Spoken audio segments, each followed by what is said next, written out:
West Bengal centralized admission portal merit list 2024 এই মুহূর্তে তোমরা যারা যারা West Bengal college admission 2024 candidate রয়েছে, বিগ ব্রেকিং এবং সুপার এক্সক্লুসিভ আপডেট। অবশেষে কিন্তু এই মুহূর্তের যে বড় ঘোষণা, allotment upgradation mop up round নিয়ে কিন্তু একটা বড় ঘোষণা। এই মুহূর্তে বিপুল সংখ্যক পরীক্ষার্থী কিন্তু সেকেন্ড রাউন্ডে চান্স পেতে চলেছে। সেকেন্ড মেরিট লিস্ট এই মুহূর্তে আজকে কিন্তু ভর্তির যে লাস্ট ডেট রয়েছে এবং mop up round big breaking WB college admission 2024 সংক্রান্ত এই মুহূর্তের বিগ ব্রেকিং এবং সুপার এক্সক্লুসিভ আপডেট শেয়ার করব।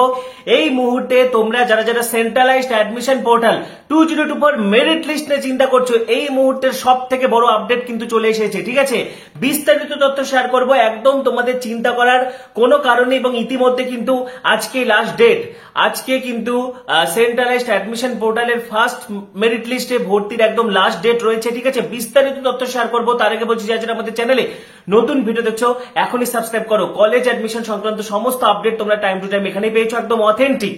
ঠিক আছে, শুরু থেকে আমি তোমাদেরকে বলেছিলাম প্রেফারেন্স কিন্তু ঠিকঠাক সাজাতে হবে। ঠিক আছে, তো পরবর্তী আপডেটগুলির জন্য এখনই সাবস্ক্রাইব করো এবং ডেসক্রিপশনে দেখো আমাদের হোয়াটসঅ্যাপ গ্রুপের লিংক দেওয়া রয়েছে। সেই লিংকে ক্লিক করে হোয়াটসঅ্যাপ গ্রুপে জয়েন হয়ে যাও, সেখানে সরাসরি আমার সঙ্গে যোগাযোগ করতে পারবে। ঠিক আছে, এবং চ্যানেলে যারা নতুন ভিডিও দেখছো বেল আইকনটি প্রেস করে ভিডিওটি প্রচুর শেয়ার করে দাও। তো এই মুহূর্তে ডাব্লিউবি কলেজ অ্যাডমিশন 2024 দেখো আজকে কিন্তু ভর্তির লাস্ট ডেট এবং এই মুহূর্তে একদম চূড়ান্ত ডিসিশন কিন্তু তোমাকে নিতে হবে। প্রথমেই তোমাদেরকে বলে রাখি, এই বছর কিন্তু কলেজে ভর্তির একদম তোড়জোড়। শেষ যে আপডেট, অর্থাৎ লাস্ট 6 দিনে, আমি 18 তারিখের কথা বলছি না, 12 জুলাই থেকে কিন্তু তোমাদের ভর্তি শুরু হয়েছে। তোমরা সকলেই জানো 12 জুলাই তোমাদের ফার্স্ট মেরিট লিস্ট বেরিয়েছিল এবং সেদিন থেকে ভর্তি চলছে এবং 18 পর্যন্ত ছিল এবং পরে বাড়িয়ে আজকে লাস্ট ডেট করে দেওয়া হয়েছে 19 তারিখ। তো 12, 13, 14, 15, 16, 17 এই 6 দিনে তোমাদেরকে জানিয়ে রেখি, লাস্ট 17 জুলাই পর্যন্ত কিন্তু 3,20,000-এর মতো পড়ুয়া ইতিমধ্যে ভর্তি হয়ে গেছে ফার্স্ট রাউন্ডে। ঠিক আছে, প্রথম রাউন্ডে 3,20,000-এর মতো পড়ুয়া 6 দিনে, প্রথম 6 দিনে কিন্তু অলরেডি তারা অ্যাডমিশন নিয়ে নিয়েছে, অর্থাৎ যেটা কিন্তু একটা রেকর্ড সংখ্যক পরিসংখ্যান। ঠিক আছে, এবং বিগত বছরের তুলনায় এবছর কলেজে ভর্তির হার ভীষণ ভালো। ঠিক আছে, সুতরাং মানে এখনো পর্যন্ত ধরো 18 তারিখ কালকের হিসেবটা বাকি রয়েছে এবং আজকে অবভিয়াসলি আজকে 19 তারিখ, আজকে লাস্ট ডেট রয়েছে, আজকের হিসাবটাও কিন্তু এখানে অ্যাড হবে। সুতরাং এটা কিন্তু অত্যন্ত একটা আশাব্যঞ্জক দিক, ভালো দিক যে ফার্স্ট রাউন্ডে একটা বিপুল সংখ্যক স্টুডেন্টস কিন্তু ভর্তি হয়ে গেছে। ঠিক আছে, সুতরাং তোমরা এখনো যারা টেনশন করছো যে ভর্তি হবে কি হবে না, তোমরা ভর্তি হয়ে যাও, কারণ আজকে লাস্ট ডেট রয়েছে।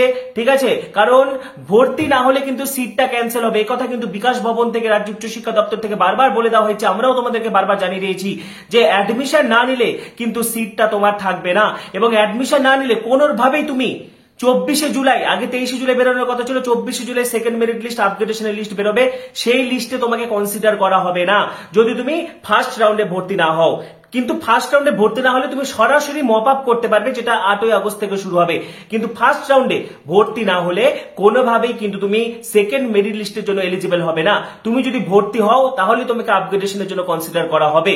ঠিক আছে, তবে হ্যাঁ, যাদের একদমই খুব দূরে কলেজ পড়েছে বা একদমই উল্টা সাবজেক্ট এসেছে, তোমাদের কিন্তু মানে তোমরা ওয়েট করতে পারো মপ আপের জন্য। ঠিক আছে, এবং যাদের কোনো কলেজ আসেনি, প্রায় 1 লক্ষের মতো ক্যান্ডিডেট আছে যারা কোনো কলেজ পায়নি। ঠিক আছে, তো তোমাদের কিন্তু স্বাভাবিকভাবেই সেকেন্ড রাউন্ডে তোমাদের নাম আসবে। সেকেন্ড রাউন্ডে বিকাশ ভবন সূত্রে যেটা জানানো হয়েছে, প্রায় 60,000-এর কাছাকাছি স্টুডেন্ট কিন্তু বা তারও বেশি সংখ্যক স্টুডেন্ট কিন্তু সেকেন্ড রাউন্ডে তোমরা চান্স পেয়ে যাচ্ছ। সুতরাং মপ আপে কিন্তু কতটা সিট থাকবে সেটা কিন্তু প্রথম রাউন্ড গুলোর পরেই কিন্তু বিচার্য হবে। অর্থাৎ ধরো এই যে অ্যালটমেন্ট রাউন্ড, তারপরে আপগ্রেডেশনের পর যে সিটগুলো ফাঁকা থাকবে সেগুলোর উপরে কিন্তু মপ আপ রাউন্ড হবে। এবং তোমাদেরকে যেটা জানালাম যে 17 জুলাই পর্যন্ত ভর্তি হয়েছে কিন্তু 3,20,000। যারা সিট পাওনি, ভাবছো যে আমাদের বছর নষ্ট হলো, একদম মন খারাপের কিছু নেই। তোমাদের যাদের সিট পাওনি, তোমরা যে বিভিন্ন মেরিট লিস্টে তোমাদের নাম আছে, অ্যালটমেন্ট লিস্টে যাদের নাম দেখতে পাচ্ছ না, অর্থাৎ মেরিট লিস্টে দেখো সবারই নাম থাকবে। কোন একটা সাবজেক্টে ধরো 100টা সিট রয়েছে, সেখানে আবেদন করেছে 2,000 জন, তাহলে 2,000 জনের নামই মেরিট লিস্টে থাকবে। তোমরা তোমাদের মেরিট ইন্ডেক্স, মেরিট স্কোর কত নম্বরে রয়েছে সেটা দেখতে পারবে। কিন্তু 100টা সিট রয়েছে, তাহলে অ্যালোকেশন লিস্টে 100 জনের নাম থাকবে। ঠিক আছে, তো এইটা হচ্ছে ব্যাপার। তো যারা ফার্স্ট রাউন্ডে সিট পাওনি, তোমাদেরকে অপেক্ষা করতে হবে। তোমাদেরকে হচ্ছে 24 জুলাইয়ের জন্য তোমরা অনেকেই চান্স পেয়ে যাবে, একদম ঘাবড়াবে না। পাশাপাশি যারা আপগ্রেডেশন করতে দিয়েছো, হ্যাঁ, তোমরা হচ্ছে ধরো 6 নম্বর কলেজ পেয়েছো, 1 থেকে 5 পর্যন্ত পেতে চাও, বা 3 নম্বর চয়েস পেয়েছো, 2 নম্বর চয়েস পেয়েছো, 1 নম্বর চয়েসে পেতে চাও, সেক্ষেত্রে তোমাদের অনেকের আপগ্রেডেশন হয়ে যাবে। পাশাপাশি যারা ভুলভাল চয়েস ফিলিং করেছো বা প্রিফারেন্স ভুল সাজিয়েছো এবং ফার্স্ট চয়েসে এমন একটা কলেজ এসে পড়েছে বা সাবজেক্ট এসেছে যেটা তুমি ভর্তি হতে চাও না, সেক্ষেত্রে দেখো তোমার যদি অসুবিধা না থাকে তুমি অ্যাডমিশন নিয়ে নিতে পারো, পরে তুমি অ্যাডমিশনটা ক্যান্সেল করে দাও, কিন্তু এখন অ্যাডমিশন নিয়ে নিলে তোমার সিটটা থেকে যাচ্ছে। ঠিক আছে, একদমই যদি খুব দৃঢ় হয়, দেখা গেলো তোমার বাড়ি দিনাজপুর, দক্ষিণ দিনাজপুর বা মালদাতে, তোমার সিট পড়েছে সেই পুরুলিয়া বাঁকুড়া, তাহলে তোমার ভর্তি হওয়ার দরকার নেই, তাহলে তুমি মপ আপের জন্য ওয়েট করো, কোনো না কোনো সিট তুমি পাবে।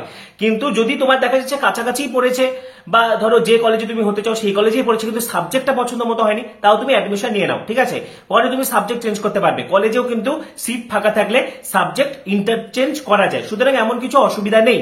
হ্যাঁ, এবং দেখো অ্যাডমিশন ক্যান্সেল করার লাস্ট ডেট হচ্ছে 7 আগস্ট। এটা কিন্তু বিকাশ ভবন থেকে পাশাপাশি বাংলার উচ্চশিক্ষা পোর্টাল থেকেও কিন্তু জানানো হয়েছে। ঠিক আছে, মপ আপ রাউন্ডে পার্টিসিপেট করতে গেলে 7 আগস্টের মধ্যে অ্যাডমিশন ক্যান্সেল করাতে হবে এবং অ্যাডমিশন ক্যান্সেল করালে তুমি মপ আপে পার্টিসিপেট করতে পারবে। পাশাপাশি যারা ফার্স্ট রাউন্ডে ভর্তি হওনি বা কোনো সিট পাওনি বা ধরো তুমি আপগ্রেডেশন রাউন্ডে কোনো সিট পেলে না, তোমরা সকলে মপ আপে পার্টিসিপেট করতে পারবে।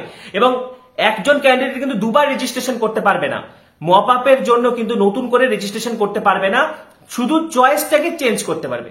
আর যারা আগে রেজিস্ট্রেশন করোনি তোমরা নতুন রেজিস্ট্রেশন করতে পারবে, কিন্তু যাদের আগে থেকে রেজিস্ট্রেশন করেছিল তাদের ঝামেলার কিছু নেই, তোমরা শুধু চয়েসটাকে হেরফের করতে পারবে, যেটা 8 আগস্ট থেকে শুরু হবে।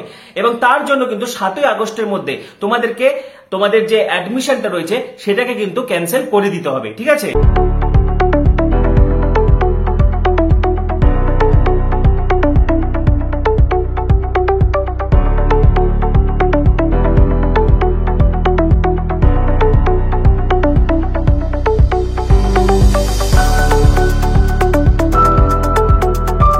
কলেজ ও বিশ্ববিদ্যালয়ে ভর্তির ক্ষেত্রে এই বছর থেকে চালু হয়েছে সেন্ট্রালাইজড অ্যাডমিশন পোর্টাল। এর মাধ্যমে প্রথম 6 দিনে 3,20,000-এর বেশি ছাত্রছাত্রী ভর্তি হয়েছে। অর্থাৎ যে ডেটা তোমাদেরকে জানালাম যে 17 জুলাই পর্যন্ত 18 এবং 19-এর হিসাবটা কিন্তু বাদ রাখা হচ্ছে, সেটা ধরলে আরো অনেক পার হয়ে যাবে, কারণ আজকে অনেকে ভর্তি হবে। ঠিক আছে, 3,20,000-এর বেশি ছাত্রছাত্রী ভর্তি হয়েছে, তাদের মধ্যে 70% পড়ুয়ায় ফার্স্ট প্রেফারেন্স বা প্রথম পছন্দের কলেজ ও বিষয়ে ভর্তি হওয়ার সুযোগ পেয়েছে, বাদ বাকিরাও দ্বিতীয় বা তৃতীয় পছন্দের কলেজে বিষয়ে ভর্তি হয়েছে। ঠিক আছে, পাশাপাশি তোমাদেরকে জানিয়ে রাখি উচ্চশিক্ষা দপ্তরের কর্তারা বিকাশ ভবন থেকে যেটা জানানো হয়েছে যে 70% বা 2,54,000 পড়ুয়াই ফার্স্ট প্রিফারেন্স বা প্রথম পছন্দের কলেজ ও বিষয়ে ভর্তি হয়েছে। ঠিক আছে, অর্থাৎ 2,54,000 ক্যান্ডিডেট এরকম রয়েছে যারা ফার্স্ট প্রিফারেন্সে ভর্তি হয়ে গেছে ইতিমধ্যে। এবং ওভারঅল 17 জুলাই পর্যন্ত অর্থাৎ প্রথম 6 দিনে তোমাদের 3,20,000-এর মতো ক্যান্ডিডেট কিন্তু ইতিমধ্যে ভর্তি হয়ে গেছে। ঠিক আছে, বাদ বাকি ছাত্রছাত্রীরা দ্বিতীয় বা তৃতীয় পছন্দের কলেজের বিষয়ে ভর্তি হয়েছে। দ্বিতীয় পছন্দের কলেজ ও বিষয় নির্বাচন করেছে 18% বা 57,600 পড়ুয়া। ঠিক আছে, WBCAP-র মাধ্যমে প্রথম পর্যায়ে 4,22,245 ছাত্রছাত্রীকে আসন বরাদ্দ করা হয়েছিল।